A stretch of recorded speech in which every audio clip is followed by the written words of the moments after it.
Unfortunately, many times parents let go of the areas they actually have control over, and they focus a lot on the areas where they don't have control.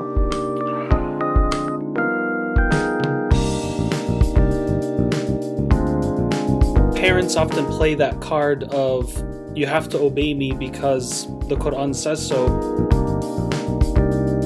We need to be perfect, and we can't make mistakes.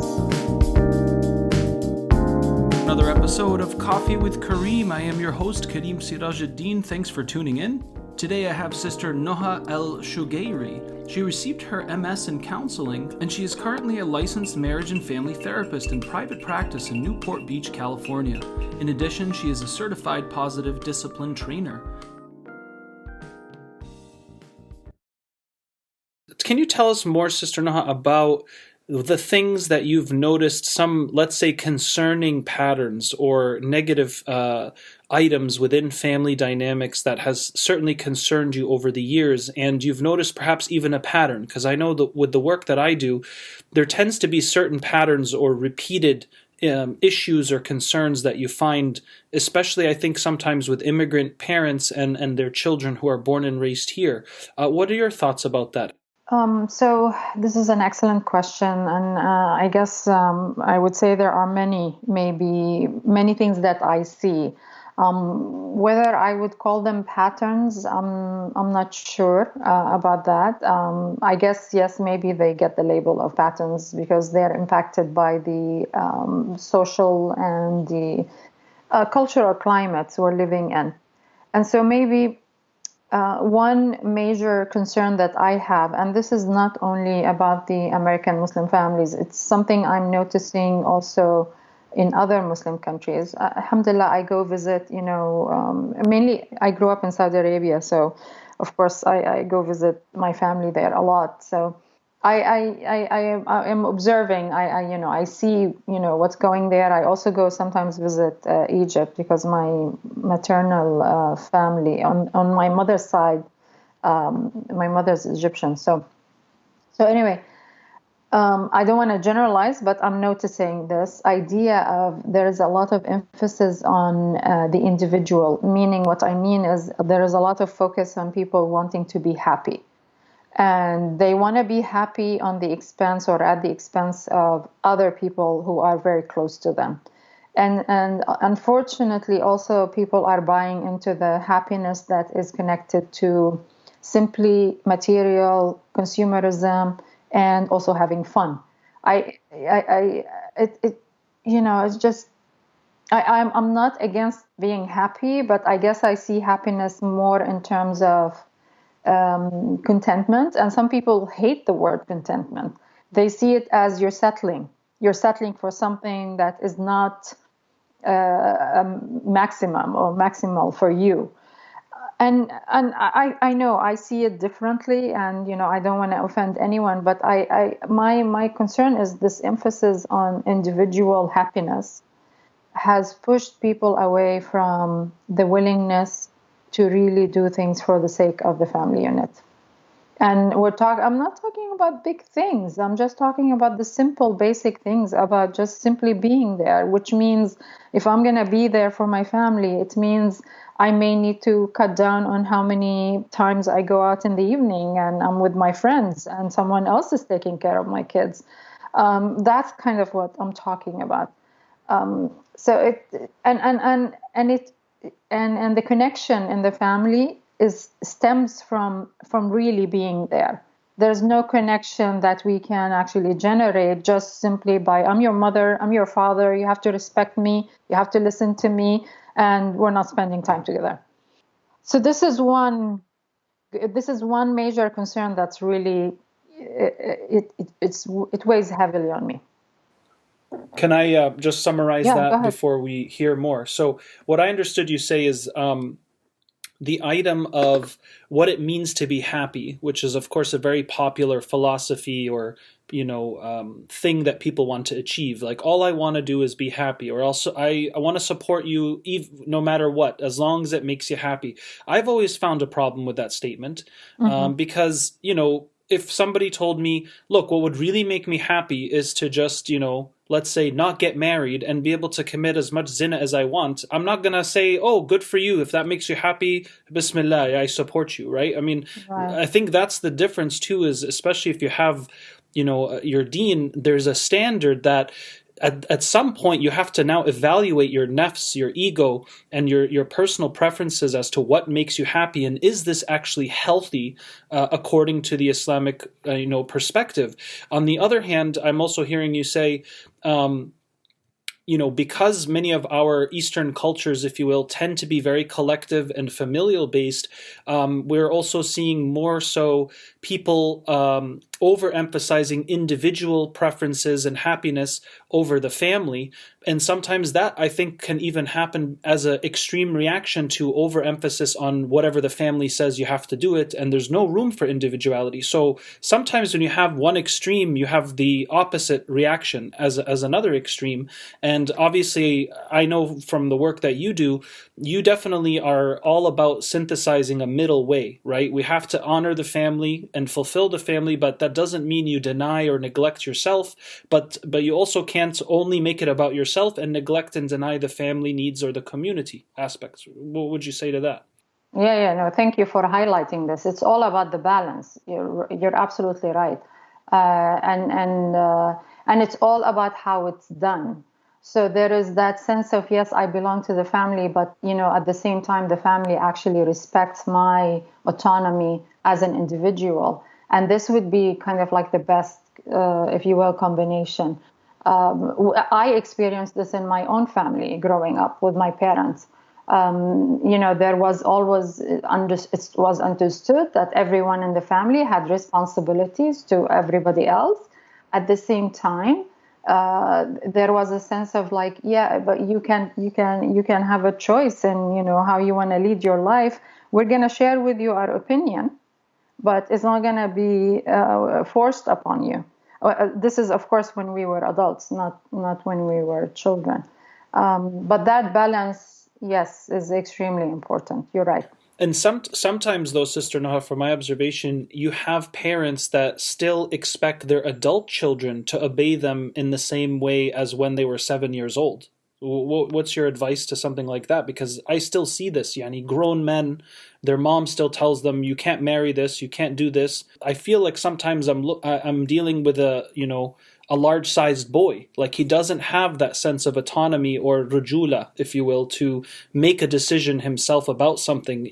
I'm talking about cases, of course, where he's not doing anything haram or crazy, but like, let's say it's like, oh, I want to marry an Egyptian versus a Palestinian, or something like that, and the mom wants you to marry one over the other, and because of that position, based on just ethnicity, they're still commanded to do what their parents tell them, and they believe they have to still obey them no matter what. So they kill this autonomy that you're talking about, and then they still believe that they're doing something righteous by obeying the parents. What would be some advice or feedback on something like this? So what you're describing is also against the balance that we're talking about, right?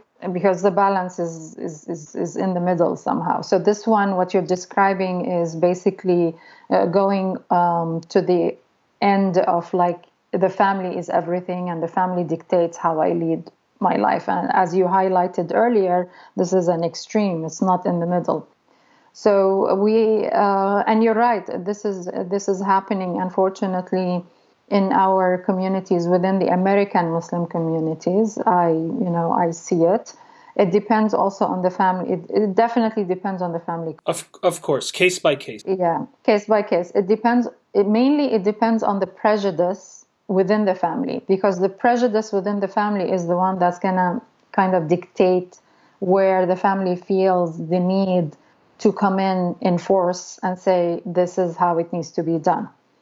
Unfortunately, this prejudice, especially when it comes to the ethnicity in marriage, is happening. I am seeing more cases of families that are crossing the ethnic and racial boundaries, but I'm not seeing enough of that. I would love to see more families from the get-go, from the beginning, having no issue with this. Like, I would love to see families telling their children, all I care about is that you marry a Muslim. I don't care what ethnicity, what race, as long as they are Muslims, and you are compatible and you guys can work it out, I'm fine. I would love to hear families saying this to their children. A lot of families, they begin by, like you said, no, we're Palestinians and I'm half Palestinian, so I'm going to speak about the So Palestinians. you get it. Oh, I get it, because when I married my husband is Syrian. So I mean, when I married my husband, and my husband is Syrian, like, we're not talking about someone from across the globe, right? He's just like next door. Syria and Palestine are neighbors. Right. I also heard from Palestinians, like, why is she marrying, outside of the Palestinian tribe, if you will? This is a betrayal of the qadiyya, the Palestinian cause, how could you do this? Fascinating. Yeah, just like, so anyway, so yes, I would love to see more families understanding that the only way the American Muslim community and the Muslim Ummah, not only the American Muslim community, the only way that the Muslim Ummah can actually thrive is by crossing the ethnic and the racial boundaries. And that's exactly what allowed for Islam to spread to the Far East. I mean, if we were as an ideology, if we were that narrow-minded, Islam would not have gone to, Indonesia and Malaysia and mashallah, that was spread through the traders, because they understood what is the essence of Islam. It's not about the tribe. It's not about the ethnic group. It's just about this global ummah. Naam.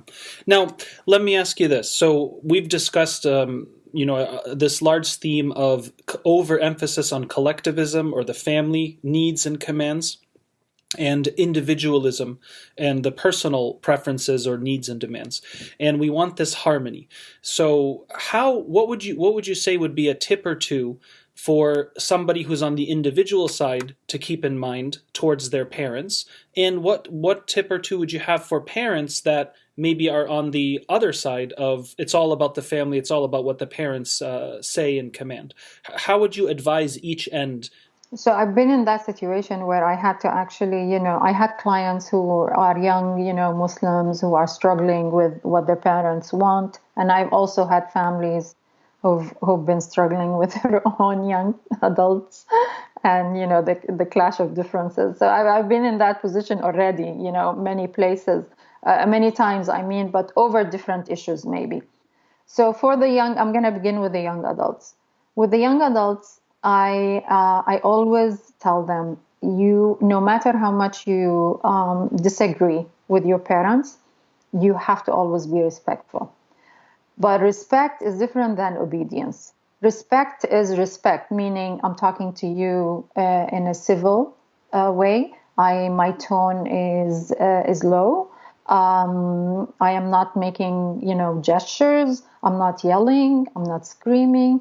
Like the Quran describes, the respectful way of addressing one's parent by not saying oof. And like oof is just a small word. Like it's really tiny. It's not a curse, like it's not like you're cursing your parents, but it's the attitude. Like oof is an indication of an attitude of, get away from me. I don't care what you say. I don't respect you. So this is what we need to keep in mind. And that's the thing I tell my young adults all the time. So you have to always be respectful, no matter. And they tell me sometimes, but they abuse me. And I've been in situations where I have young adults where they have been abused by their parents. I'm talking real abuse here. Right. And in those situations, really, they break my heart. Like, I need to understand that because of the abuse, their dynamic with the parents is really somewhat different. So in some situations, I tell the young adults, it's okay for you not to have a very intimate and close relationship with your parents. It's fine, because we understand you're coming from this place of abuse, but you still have to be, whenever you're with them, that respect still needs to be in place. So that's my number one tip, is always respect, because that's the Quranic injunction. That's what we were told we need to do with our parents. So that's number one. Number two, when it comes to the disagreement itself, the issue, the topic at hand, and most of the time, the issue usually revolves around the choice of spouse. This is most of the cases that come, through my office. It's like because the young adult wants to marry someone who the family is not approving of. So we go through steps with this one. First of all, I sit down and I make sure that the young adult is really compatible with this person. Like I have a list of compatibility that we go through. So I begin with that and make sure that the compatibility is really in place. After that, I say, okay, so what have you done in terms of talking to your parents? So we process that, we assess that. After that, if there has been no hope and no shift on the parent side, then I invite the young adult to invite somebody from the community who the parents respect to talk to the parents. The last resort is for me to tell the young adult, if you really feel so strongly about this, then go ahead and marry against your parents' wishes. But you have to know what are the ramifications of that the relationship with your parents is going to be impacted, and you need to make a decision about what's more important to you. So this is kind of, in a way, with the woman specifically, because the woman, according to 3 schools of thought, she needs a wali. And if her father is not agreeing and there is actually no valid reason for the father to disagree, then I invite her to go to the imam and get the imam involved. Mm-hmm. Or perhaps another male relative or family friend that could understand that perspective and support. If she can have someone who is willing to be courageous enough to do that, because this is right. Someone who's going to go against the father, right? But so usually it's safer to do it through the imam. It's safer for the family members, just because the imam has, first of all, from an Islamic point of view, that's actually a right that's given to the qadi. So I see the imam in the U.S. as taking on the position of the qadi in Muslim countries, because the woman can go to the qadi and complain that her father is doing what they call in fiqh adal, which means he is becoming an obstacle to her. This is like a case, it's an actual scenario in Islamic fiqh. So she goes and she tells the qadi that her father is doing adal, and the qadi has the authority to marry her over the father's objection, as long as the intended is actually compatible. Yeah, subhanAllah. That's like you said, it would take a lot of courage, but it's almost like I'm hearing you say, it's like, look, you're going to suffer either way, or it's going to be difficult either way. Which path do you want to be challenged through, either to marry or not to marry? Mm-hmm. And which one do you feel you have more sakina with, as far as your decision, perhaps between you and Allah, and of course the practical outcomes that will exist? Because in some situations, a person may say, Tayyib, I'm going to marry this person because they are good, they're Muslim, all of these things, but they just happen to be a different ethnicity or a different socioeconomic class or whatever the barrier is. But then they also have to accept, if they're willing to deal with the fact that some parents they've threatened the children. They say, if you do this, we're going to disown you, or we're not going to come to the marriage, or we're not going to talk to you. So that's sometimes a very big yes. effect that people also have to keep in mind, because it's not that easy. But sometimes I've seen also, Sister Noha, that subhanAllah, sometimes it's a test or a way that Allah awakens or purifies the parents in these situations, where they also, eventually it's like, I can't believe we haven't spoken to our daughter or our son in 2 years. And why haven't we? Because they went against our wishes. Well, which wish was that? Oh, well, they married a Muslim good man who happened to not be our ethnicity. And then sometimes this helps the people, the parents themselves, realize what kind of, honestly, I want to say almost like a disease of the heart that they had. And then this is a way that Allah opens and gives them fath, and then they come around, and sometimes it ends up being more of a happy ending. And we pray that ends up being the case for most people, inshallah, actually, if not all. Ameen. Perfect. Yeah. So now, Sister Noha, I'd love for you to share with us a couple of tips for the parents who are in a similar situation where their child is too involved in this individuality and personal preference of how to do things. So I usually tell the parents, number one, I talk to them about understanding the limits of their responsibility towards their children. And I emphasize, meaning like they are not responsible for their children's action. And I always emphasize the principle, Islamic principle, that no soul is beholden for the sins of another. And I emphasize that this is actually a principle that is mentioned in the Quran 5 times. Wow. Like this is like, it's not one time. It's actually 5 times in the Quran, in the same. It's phrased the same way. وَلَا تَزِرُ وَازِرَةٌ وِزْرَ أُخْرَى, which to reassure the parents that you have done your part when the kids are young, and when they become young adults, now the ball is in the court, the young adults court. They are making their decisions and they're responsible for their decisions. However, I tell the parents, you still have the responsibility to actually share with your children in a non-coercive, non-forceful way,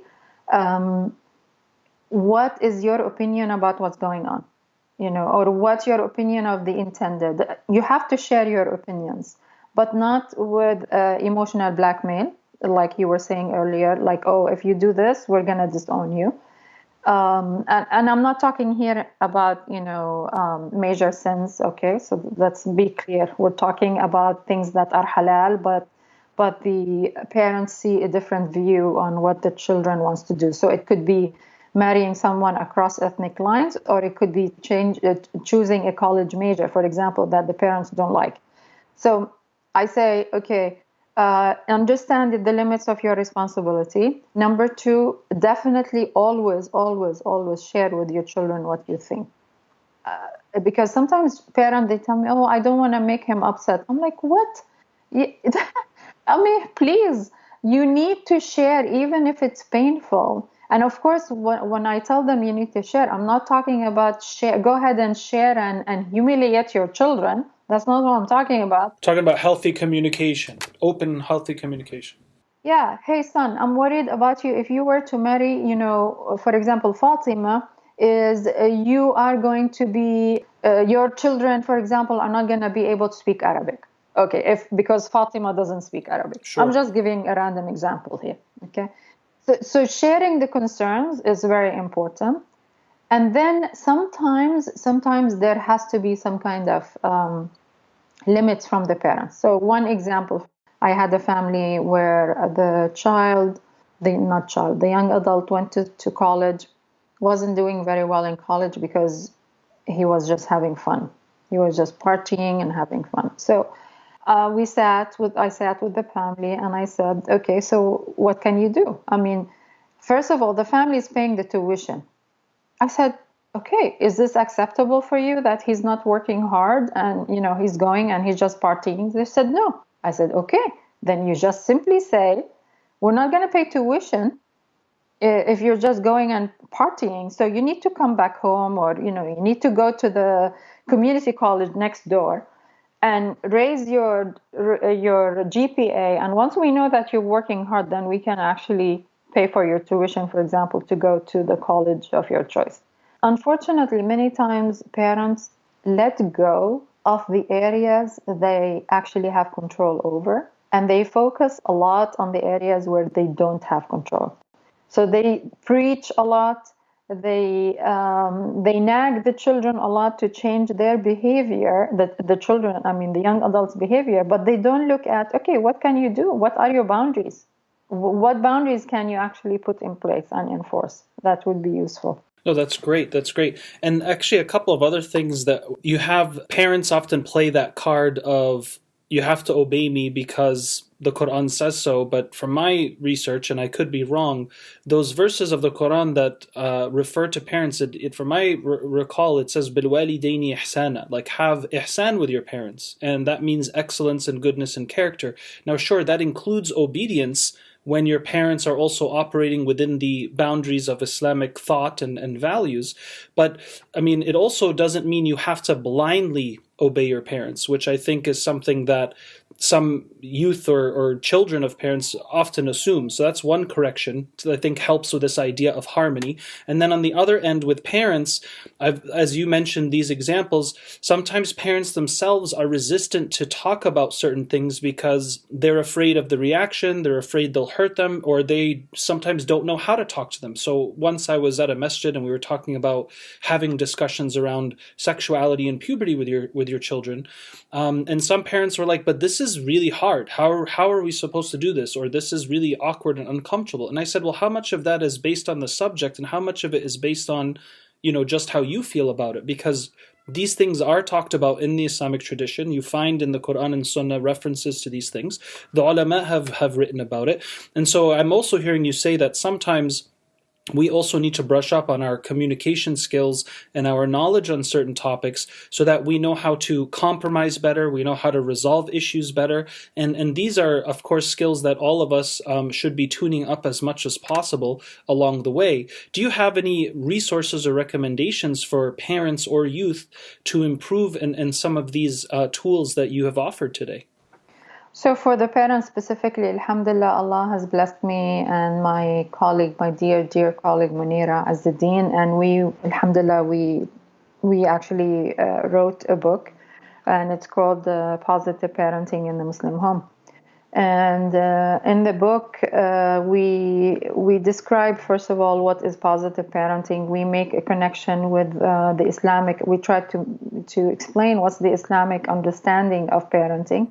Mm-hmm. After that, we discuss 49 tools for parenting, and then we divide the journey of parenting from 0 to, I think we're about 25. We divide them into stages, and so we take every stage and we talk about the main challenges within that stage and how to deal with it. So related to the conversation we just had, the section, we have a section for teens, parenting teens, and we have a section for parenting young adults. So the issue of we discuss many issues in those two sections in particular, and some of them are taboo subjects, like you're saying. One of them is the sexuality issue and everything related to it, including the sexual orientation, because this is really an issue that's happening right now in our community, where parents don't know how to deal with their children who are coming out as LGBTQ. So we actually address this in the book. We also talk about when there is issues over marriage choice and career choice and so on. The last part of the book is a collection of essays. Some of them written by me, some of them by Munira, and we have also guest writers. But also related to the conversation we had, I wrote an essay and I named it Blind Bir, because in the Islamic paradigm, the Islamic tradition, we talk about how you need to treat your parents, and we use the word bir, and bir is this beautiful, expansive word in Arabic that basically includes everything that is good. So they talk the concept of how to treat, and you use the word ihsan from the Quran, because that's how the Quran talks about it. Talks about treating your parents, with ihsan, and never there is nothing in the Quran that says obey your parents. Nothing. It's all about this ihsan piece. The only issue with obedience, if you will, it comes when Allah subhanahu wa ta'ala says that if your parents are asking you to do what is forbidden, you do not obey them. That's the only verse that talks about obedience, if you will, as a relation to the parents in the Quran. So, but within the Islamic narrative, the scholars have coined the phrase "bir al-walidain." So I called it blind bir, just exactly because what you said, in terms of there is a misunderstanding, and it's not only amongst the youth, it's actually amongst the parents, where they believe that their children owe them blind obedience. And that needs to shift with education, because in the Islamic, Quran and the Sunnah, we actually don't get that impression. But it's something that we have imposed on Islam, and we said, yes, you need to obey your parents blindly, and it's completely untrue. Thank you so much for clarifying. So for those of you listening, Sister Noha has a practice called Sakina Counseling, which I will have the link for, as well as the link to that book that she mentioned. And there's also positivedisciplinemuslimhome.com. Sister Noha, would you like to offer any closing feedback or advice for the audience regarding healthy Muslim families, parenting, and children? So, okay, I think number one, which is something I learned when I got trained in to become a trainer for positive discipline, because it's a specific parenting philosophy, and it's something I knew before, but I like the emphasis on this concept, which is basically applicable to anyone, which is basically mistakes are wonderful opportunities to learn. So whether you're a child, you're a parent, whatever you're doing in life, it doesn't matter where you are, in what sphere, in what context, any mistake you make needs to be reframed and needs to be seen as this beautiful gift of learning.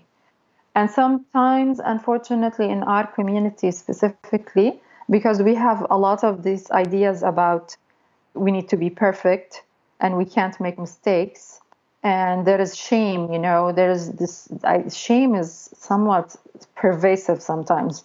Anyway, so the shame is attached to mistakes. And I'm not talking about sins here. I'm just talking about mistakes, usual mistakes that we make as we go through life. I mean, because we're not perfect. We're human beings, and Allah told us we are going to be making mistakes.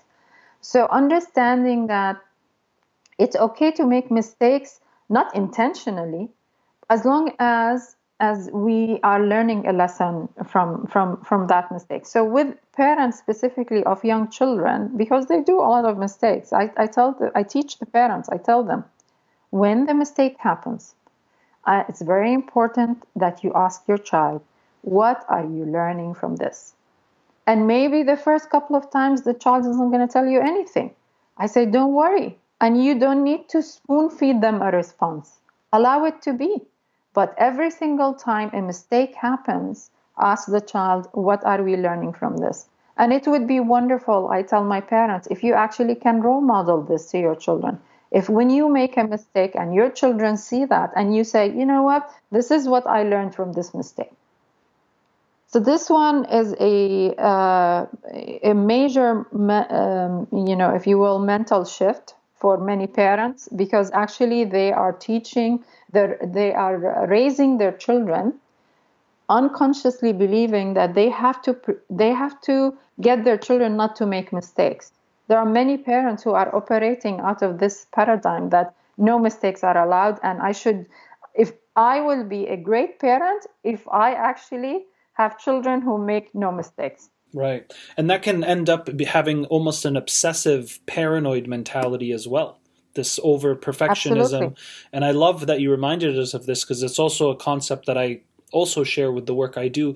And another way to frame that is, maybe you've heard it before, fail means forever acquiring important lessons. And I love that. How nice. Very nice. It's like, think about it. Every time you fail, I'm forever acquiring important lessons. And that adds this beautiful shine to it, like you're describing. So thank you for that. That's a great tip. Second tip, which is being lost nowadays, unfortunately, with our lifestyle, because our lifestyle right now is basically 24/7. We're on 24/7. There is no need to abide by any kind of routine. Like before you had people who were living on a farm, they had to abide by the farm rhythm. Otherwise, there would be no harvest. So for me, it's extremely important that we become intentional about our routines. And routines are important for everybody, not only children, they're important for adults as well.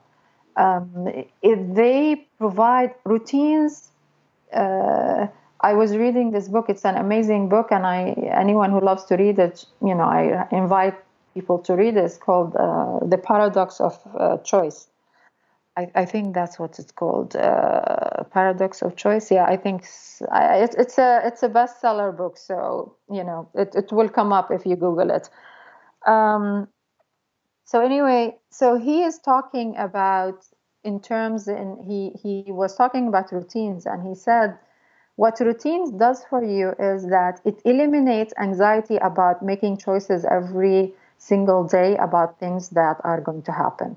If you know that you're going to wake up in the morning, pray Fajr, you're going to wake up at this time, pray Fajr, read Quran, go for a run, read, and then do your tea or whatever. Coffee. You don't need to wake up, or coffee, yes, sorry. Sorry, I'm a tea person. So you don't need to wake up in the morning and ask yourself, what am I going to do? And that elimination of this constant questioning of what am I doing next actually is empowering, it's grounding, and it also it frees your mind to really focus on important things. Right. So going back to cherishing routines, not out of rigidity, no, but out of respecting that routines provide safety, they provide organization, they provide grounding. I cannot tell you how many times I would have had like a lousy day. And then, I feel grounded just through my routines. Like I wake up in the morning, I don't question, oh, yesterday I had a lousy day, so let me just start by watching a movie in the morning. Okay, I don't do that. I wake up, I follow my routine, even though I'm feeling miserable. But just going through the routine by itself, brings that peace and brings that sense of grounding and reminds me of who I am. So I'm really disheartened to see that the importance of routines is being lost in the family, simply because we can do anything anytime we want. And so I would love to see families going back to really cherishing that and appreciating the wisdom, in that. So that's my number two, the family routines. And part of the routines for me is like families having rituals where the whole family comes together, which would, for example, be having dinners together every day. This is so crucial for the cohesion, for the bonding, for the love. And I hear sometimes families telling me that, my kids don't eat, so that's why I sit in front of the TV and I feed them in front of the TV just so they can eat. And I'm like, okay, we lost all this golden opportunity of bonding because the children are sitting and watching TV while they're eating. No, that's great. So tip number 2 is about the power and importance of routine because it gives the human being a sense of structure, of order. It reduces anxiety and ambiguity because you actually have predictability in your life. And I would also add, when you have routine and structure, you also have function and purpose, and it gives your life more meaning than if every day you wake up and I might spend 6 hours on my phone doing nothing, or I might go for a walk, or I might. This doesn't allow you to actually prosper and progress as a human being. So even structure, even though you're doing things over and over again, but that's exactly how you learn or master anything in your life, is with repetition. But one thing I want to ask you about that wonderful tip, Sister Noha, is what about the people that say routine is boring? Yeah, I've heard that. I want something more, I want something more. I'm sick of the routine, the same old, right? Some people have that mentality or attitude. What would you have to say about that? Excellent. So I get that a lot, actually. So when we're talking about the routine and structures, we're talking about the big pieces of the day, which means like, how do you wake up in the morning and, what do you do? And what do you do at night? and dinner time, for example, also. And if you if you work, then that's also become part of the big pieces of your routine. But then there are times within your day or within your week that can be free. In terms, they can be they don't need to follow a specific order. You can do different things within them, as long as the big pieces are in place. I mean, sorry. And you will enjoy flexibility and fun and doing sporadic things, if you will, because in contrast to your routine and discipline, that's why it feels fun or it feels relaxing or whatever, right? It's kind of like I remember when you were in school, summer vacation was like heaven, like, oh my God, we love this, right? But the only reason why summer vacation was so amazing is because, 9 to 12 months of the year, you're in this routine and discipline of school. But the person who, let's say, hasn't been in school or working for 3 years straight, they lost the sweetness of even fun because there's nothing to compare or contrast to. Yes, absolutely. And subhanAllah, that I always wonder about not wonder, but I marvel at how Allah subhanahu wa ta'ala, in one of the short surahs, لإلاف قريش, Surah Quraysh, he talks about the routines of Quraysh, which was the tribe of Prophet Muhammad sallallahu alaihi wasallam. And so he's talking about, like, this is a blessing that he has given them, that they have the routine, they have, the trip during the winter time, they have the trip during the summertime. You think about it, like, this is, like, why is Allah talking about this? I mean, why is this important? But it's again about the safety in terms of, like, I know what is happening. I know how I'm doing things. And so I feel confident about myself and I feel grounded. So tip number 3 would be something, again, that we are not doing enough of, unfortunately. Again, it's because of this emphasis on the individual, is deep listening. And what I mean by deep listening is really understanding what the other person is saying. So not focusing on, I'm listening to you because I need to have a rebuttal, or I need to come back and prove you wrong, or I need to shoot down your argument, or any of that stuff. Yeah, just waiting to talk. Yeah, just simply really listening to the other person, understanding where they're coming from, and without feeling threatened in any way. Just like understanding that that person has a right to their opinion, and I could have a different opinion completely, but it's okay. We don't need to agree. Like, as a nation right now in the US, we have a crisis of listening. We're not listening. Like, nobody's listening to anyone else. We're just talking over each other right now, and everybody's screaming because they want to be heard, but they're not listening to other people. Right. But at least we have a really good example in our president for that. Sure. Yeah. Yeah. Deep listening is going on when I see those interviews. Absolutely. And when you read the tweets, absolutely. Yes. So let me ask you this, sister. How do we become deep listeners? So the first thing you said is, when you're in a conversation, it shouldn't be one of those things where you're just waiting to talk, waiting to rebuttal, but you're actually trying to understand what the person is saying. So how would somebody who has no idea what you're talking about start to tap into that? Yeah, so this is not easy. This is a very difficult skill. I have to tell you, everyone who's listening. But it's really very rewarding if anyone can really start practicing. It's very simple, actually, in how it's done, but human nature prevails, and then you feel the need that you need to actually speak over someone else. Anyway, so I think the easiest way to make sure that you're listening is what I call, not what I call, but in psychology we call paraphrasing. And kind of like what you were doing in the podcast right today. So, like, I was talking, and then you would paraphrase what I was saying, and you will add some more stuff to it. But this paraphrasing is the first step in deep listening. And then by doing that, you ensure that you're checking in with the other person. So if you are paraphrasing and you're saying something, and the other and then you're saying something wrong. The other person goes, no, no, no, that's not what I meant. Or this is not what I said. And then we can have a real conversation. When I have couples come into my office and they complain of miscommunication, it's always because they actually made assumptions about what the other person has said.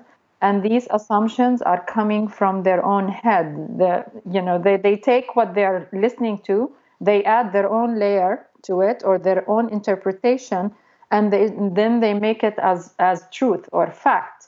So when I slow them down in the office and I say, okay, we're going to start practicing paraphrasing, and they become frustrated with me. They go like, oh my God, Noha, this is really stupid. Ridiculous. Yeah. It's like, what are you doing? And then they tell me, we can't talk like this at home. I said, it's okay, but in my office, this is how you're going to talk. And they start recognizing how they are actually misunderstanding and misinterpreting, and how this paraphrasing process actually slows the communication down. And that allows us to have this deep listening going on. Excellent. So let me paraphrase. Go ahead. So healthy communication and deep listening. Okay, so communication, let's define it as sharing information, because that's actually the Latin word for communication, means that, to share. So we share information, the other person paraphrases, and if it's not accurate, then the first person has to clarify, and then you continue from there. This is very important, as you said, because if we're running on assumptions or misunderstandings, this can lead to a lot more conflict because we're not actually deeply listening to the person. We're engaging with the assumptions or the script or story we have about the person rather than what they're actually trying to tell us. Would you say that's a good summary? Yeah. Yes, absolutely. Akramakum Allah. Yakum. Thank you so much, Sister Noha, for your valuable time, and I hope to have you on again soon, bi'idhnillah. Inshallah. Have a great day. Hope you enjoyed today's episode. Please support us at patreon.com/coffeewithkareem. Links are in every description of every show. And leave us a review today on iTunes, Stitcher, wherever you can. We love the validation. Visit nudehuman.com to work with me or others on the team for personal, relationship, and family enhancement.